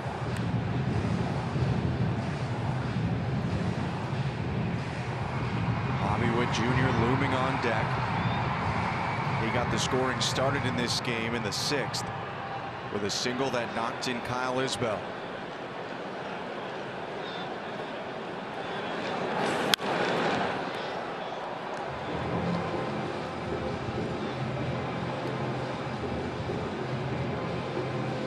That's where location certainly helps. Regardless whether the velocity is 94, 95 or 98, 99, when it's out there on that outside corner, very tough to do a lot with it. Back to the fastball, and again, it's popped up out of play.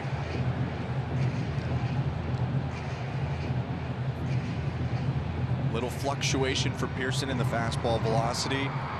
Has thrown as hard as 102, over 102 this year, but will sometimes be in the mid-90s as well. Breaking ball hit foul this time.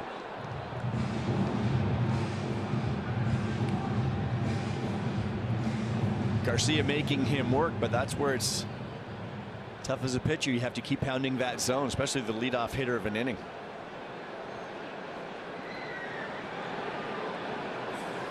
Swing and a miss, strike 3.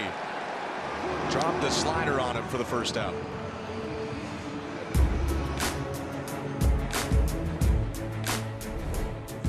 This season, we're swinging for doubles. New Bud Light Double Lime, here for a limited time. A refreshing taste that's easy to enjoy.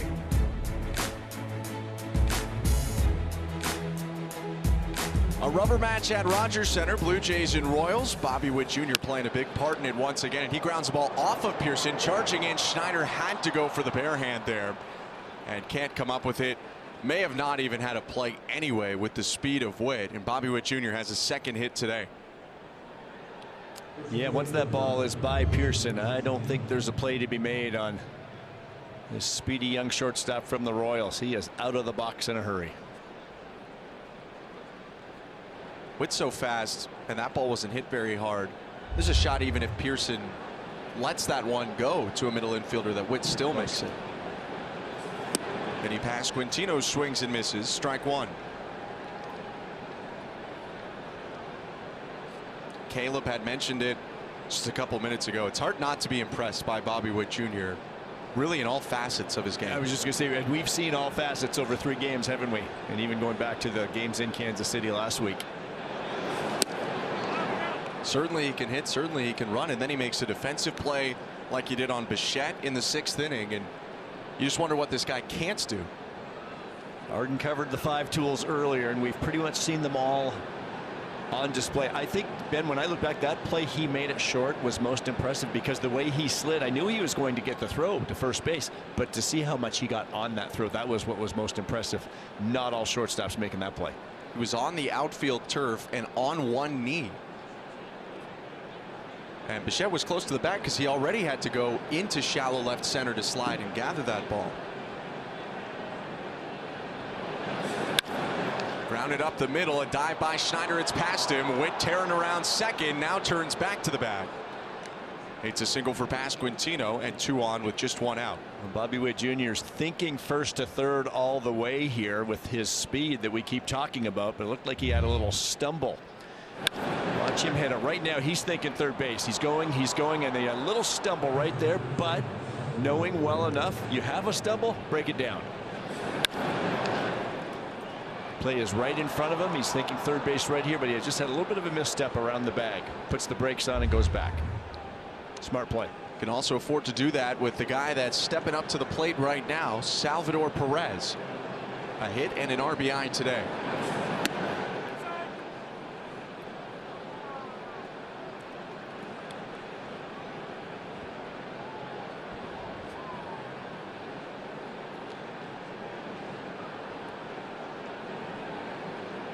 Perez, the MVP of the 2015 World Series. It's one high, not super deep out to center. Witt tagging as Varsho makes the catch, but he'll just fake it. And actually, Varsho made that a little uncomfortable for Bobby Witt Jr., who gets back. Varsho was not falling for that fake. He threw to second rather than falling for the bait and throwing through to third. And I'm wondering if he wasn't falling for it because he wasn't going to throw to third base. With the speed of Witt, I thought he was going to advance on that, to be honest with you. Medium depth, yes, but with his speed. Perhaps not wanting to take the risk, considering he scores on most singles from second anyway. Certainly will. Michael Massey 0 for 3, but he does have an RBI. Grounded out to second, and that brought in the third Royals run back in the sixth.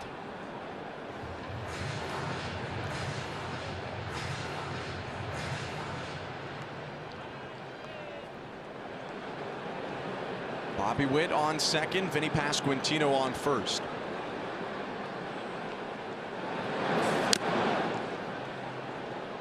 It's a well-located fastball there by Nate Pearson to even up the count.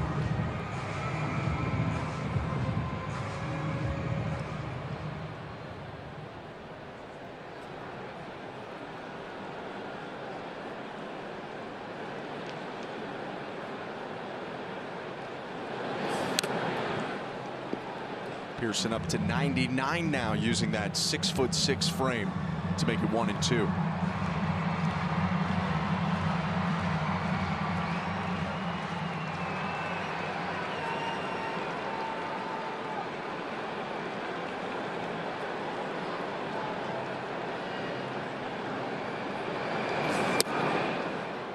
Now 100 from Pearson. Looked like Jansen was faking low and trying to get that fastball up high. Like Nate really reared back right there and he pulled it. Oftentimes when you try to let one go, you're either going to open up and have it sail up and away to a lefty, or you're going to really yank it because you're trying to get over it. Breaking ball hit to right field. Springer going back towards the corner, and that ball hits the foul pole. It's out of here. 3-run home run, Michael Massey, and he's blown the game open. 6-1 Royals. Came back with the breaking ball, and Massey hit it off the foul pole, much like that breaking ball he hit off Jose Barrios last night in the second inning to put the Royals up 2-0.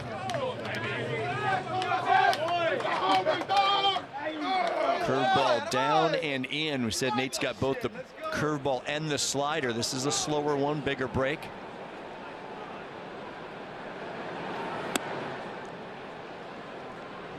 Was one strike away from getting out of it, and now the outlook of this game has shifted dramatically with the Blue Jays down by 5.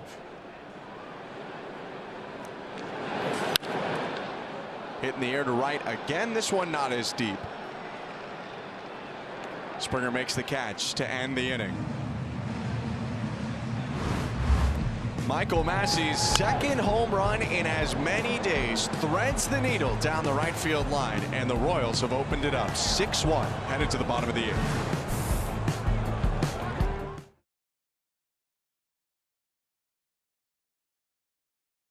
8th. Had trouble with breaking pitches this season.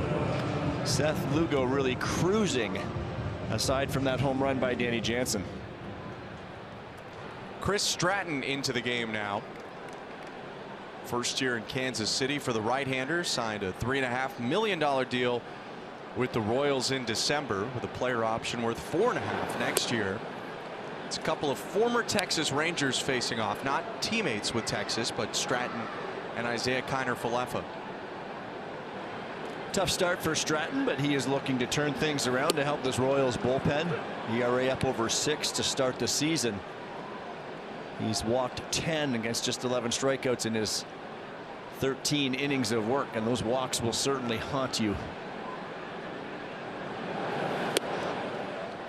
Big breaking ball from Stratton. He'll throw a curveball and a slider, a four-seamer and a sinker, and has an occasional changeup in his back pocket too.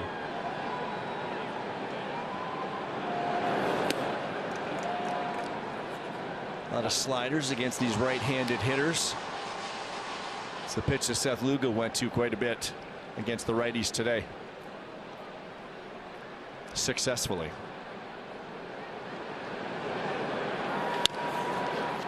Chopped to third, picked up by Garcia. Throw to first, 1 out.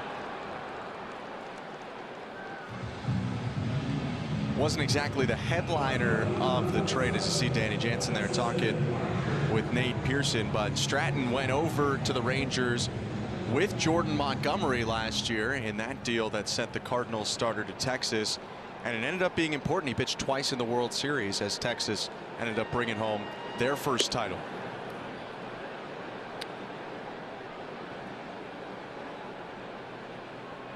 And Will Smith, you had mentioned the left-hander in the Royals bullpen. He's the guy you just acquire when you want to win a World Series. Yes.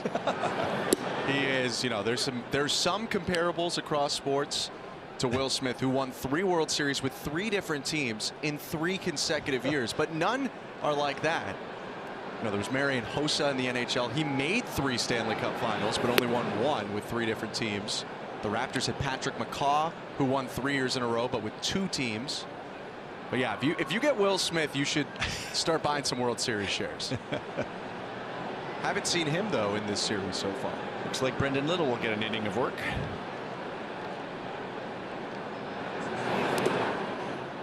Tough inning for Nate Pearson after that big save the other night. Always look to see how a pitcher is going to respond, and I mean really a couple balls that went up the middle, but then the curveball to Massey that he was able to get up and under and just keep it fair. Barger charges a ball to right, hooking foul.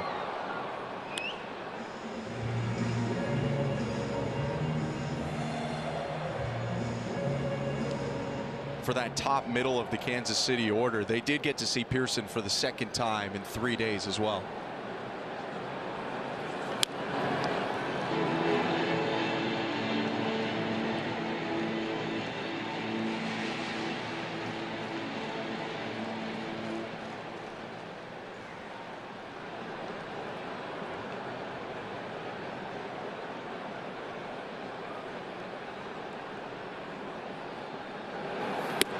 Swing and a miss, strike 3.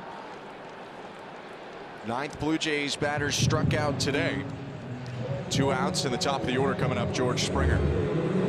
That's a big swing from Barger, 4-seam fastball to the top of the zone, and you can see the fastball from Stratton just beat the young hitter.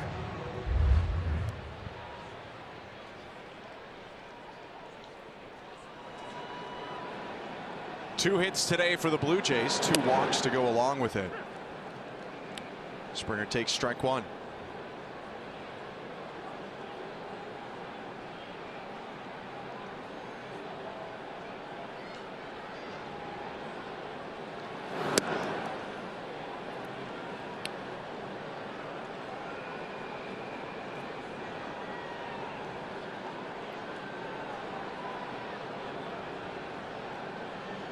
Justin Turner on the bench today has taken off the hoodie. See if he ends up factoring into this game. Well, it's got to be hard for Justin to watch too. He gets the day off, but he knows his team is struggling offensively and watches Seth Lugo cruise through his lineup this afternoon. Springer with a base hit up the middle. He'll extend this bottom of the 8th with his first hit of the day and the Blue Jays' 3rd, setting up a chance for Vladimir Guerrero Jr.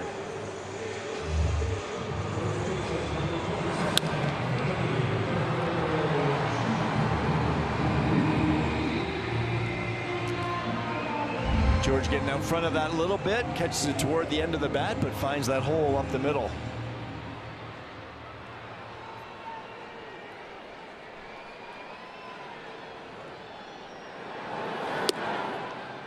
Guerrero, the lone Blue Jay today to reach base safely multiple times. Comes up for his 4th trip. Lots of room on the right side of the infield for Vladdy. Springer held on at first.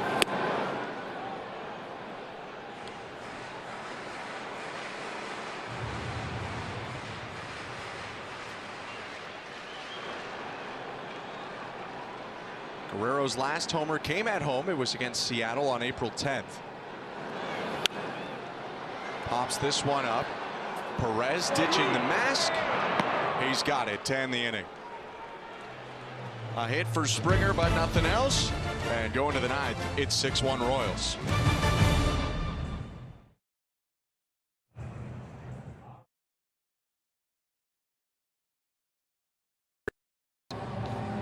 with the Blue Jays taking on the Nationals.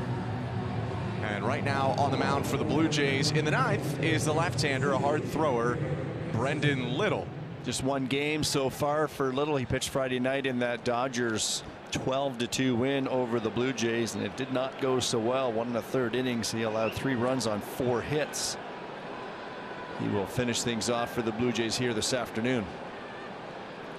Garrett Hampson pinch hitting right now for the Royals.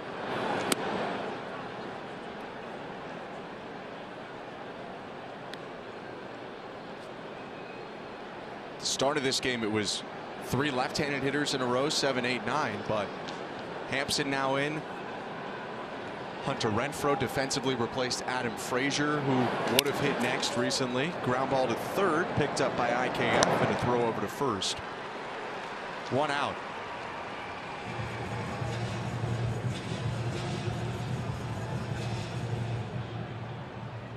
Tantalizing stuff for Brendan Little, a first-round pick by the Cubs, and a lefty who, can throw his sinker in the mid-90s.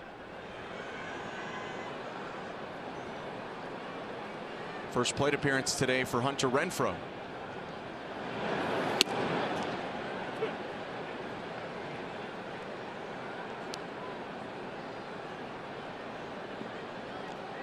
Renfroe splitting last year with the Angels and the Reds, mostly with Los Angeles.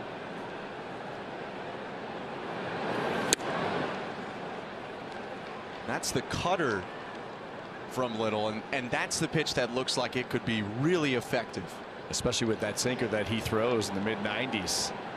That is a hard cutter bearing in on a right-hander. That's got more of slider action down and in. In his first appearance, batters swung and missed at 3/4 of the cutters that they swung at. Trying to go with the curve there and bounced it.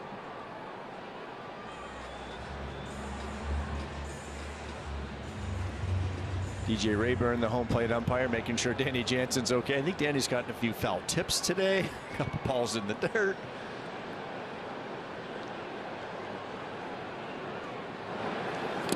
Swing and a miss. Strike 3. Jansen applies the tag.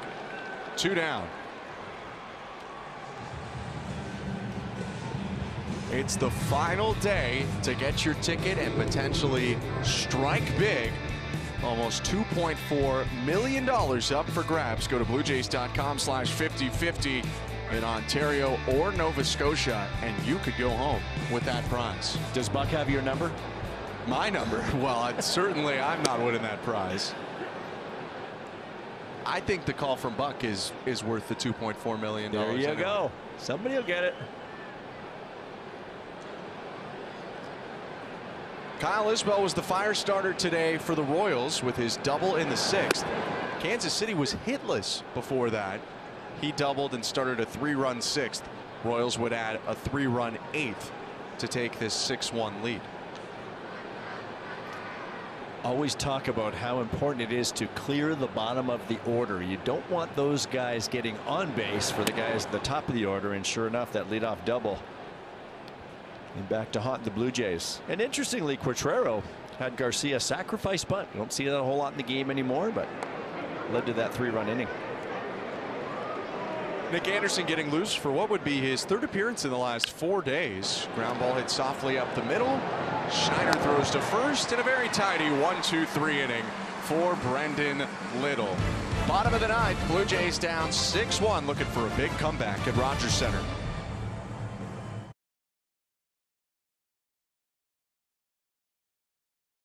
And Bichette coming up. A slow start to the year as well. Joe again today entering this 9th inning. 1 run on 3 hits for Toronto. They'll try and turn that around with Bo Bichette coming up, but this has been concerning to a lot of people in and around the team. Well, it is because you take a Chris Bassett today who pitchers toeing the rubber right now. They feel like they have to be perfect, and you just can't do that. So the offense is eventually going to have to help out. And first and foremost, you can get contributions from throughout the lineup. You're going to get a home run from Danny Jansen once in a while. Don Varsha will help you out. Guys at the bottom can help you out, but you have to look at at the top of your order. George Springer, Vladimir Guerrero Jr., and Bo Bichette are going to determine what this team does this season, because if you don't start hitting, it's going to get ugly in a hurry, and it's been a terrible first month. But you have to look at your top players. The next option is, do you shake the lineup up? I know that's been talked about. I think you can, but where are you going to put people? You can shake things around any way you want, but what I said in the open was is the same cast of characters. These same guys are going to be pitched to the same way. If you're John Schneider, what do? You can't hold the bat for these guys. You can't go up to the plate for them. All you can do is write a lineup out and hope that they can improve their performance. It's only 1 month, but it has to change. That doesn't help. Hunter Renfroe with a sliding catch in right field to take one away from Bo Bichette. An inside out swing that time from Bo, and he flips it into right field. Good catch by Renfroe, but we talk about a lot of the hitting numbers and the patience, the ability to put balls in play, and a team that doesn't chase a whole lot, and they take their walks and they don't swing and miss a lot. There are a lot of good things underlying numbers, but the bottom line is they're also not hitting the baseball very hard either. And that's where I think you have to change your approach. They have to get more aggressive on the fastball. They have to get more aggressive on the fastball early in the count, or at least try that. At least try something where you're up there trying to do some damage. And the way you do that is early in the count. As you get deeper in the count, pitcher gets a strike or two on you. Of course, you have to get a little bit defensive, and you have to forfeit a little bit of that aggression. But until then, you shouldn't be just trying to put balls in play. And I think part of that is when hitters are thinking where their strong suit is or what their strong zone is and looking for pitches in. Pitchers have the best stuff in the world these days. Vogelback finds the right center field cap, and he's around first, headed for second. He'll get in there with a double. Jumped on a fastball above the zone, and it's the second extra base hit of the day for the Blue Jays. And I feel sometimes in the game today, Ben, pitchers have such good stuff. We talk about pitch design and all of the metrics and things that they can do to help pitchers. Hitters have not caught up yet, but you can't possibly try to think, I'm going to be good in my zone. This is my zone right here, whether it's middle in, thigh high, that's where I'm looking.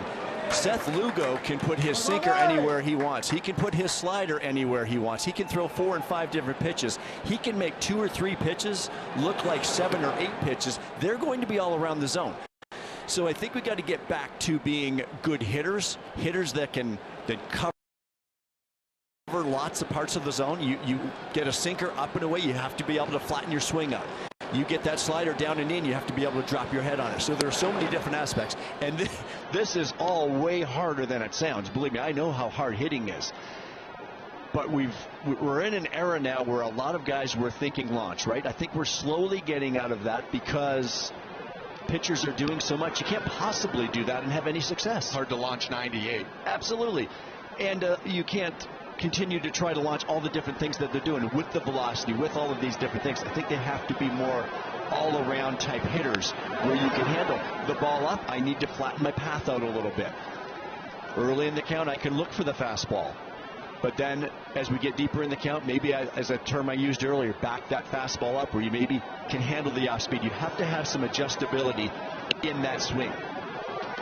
You mentioned swinging early in counts, and you think about Guerrero and Bichette specifically. They are, for their career, pretty prolific first pitch hitters. Now, sometimes that has tended to frustrate fans and those around the team when they get out on a first pitch, as Varsho lifts it to shallow left field. Witt called off. It's Garrett Hampson in left, making the catch, 2 down.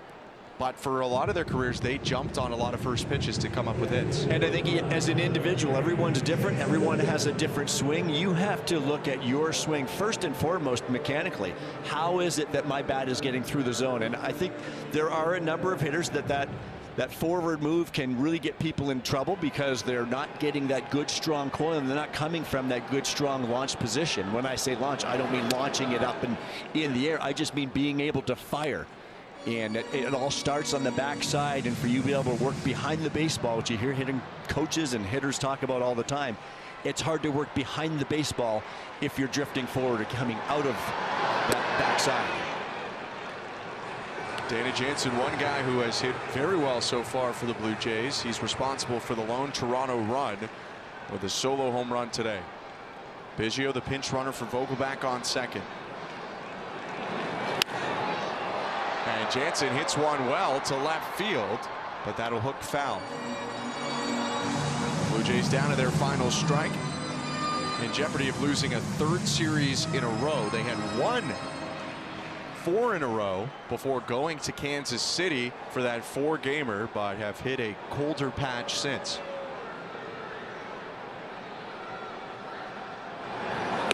Swing and a miss, strike 3, that's the game.